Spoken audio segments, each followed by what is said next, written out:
On retrouve en direct de Bercy notre envoyée spéciale Karina Chabour. Bonjour Karina. Arnaud Montebourg donc qui se retire, qui tire aujourd'hui sa révérence. Le ministre de l'économie qui a dit reprendre sa liberté.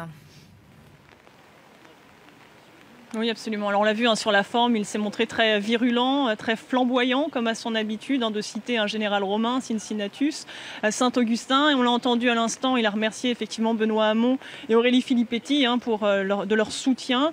Et puis sur le fond, eh bien, effectivement, il a dressé un tableau très sombre de la politique, de la situation économique en France et en Europe. Et la cause, selon lui, est toute trouvée. Ce sont ces politiques d'austérité imposées à Paris depuis Bruxelles, depuis Francfort, et qui ne font que plomber la croissance et développer le chômage, et de dire qu'il a fait son nécessaire au cours de ces 2 dernières années pour alerter le reste du gouvernement, l'exécutif, pour tenter d'infléchir cette politique.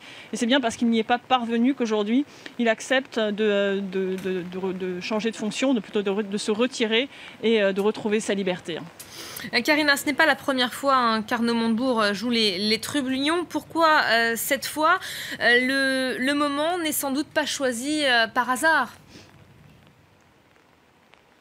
Absolument, ça arrive effectivement quelques jours après une flopée de très mauvais chiffres de l'économie française, un chômage en hausse, une croissance nulle, des déficits qui ne cessent de se creuser. Et donc c'est une façon sans doute pour Arnaud Montebourg de ne pas avoir à assumer une partie de ce bilan économique, et plutôt même de surfer sur ce bilan pour se positionner comme une alternative à l'austérité. Peut-être même qu'il prendra le lead de ces députés frondeurs au sein du Parti socialiste, se placer clairement en alternative, avec pour objectif 2016 et 2017, la primaire au sein du Parti socialiste et l'élection présidentielle.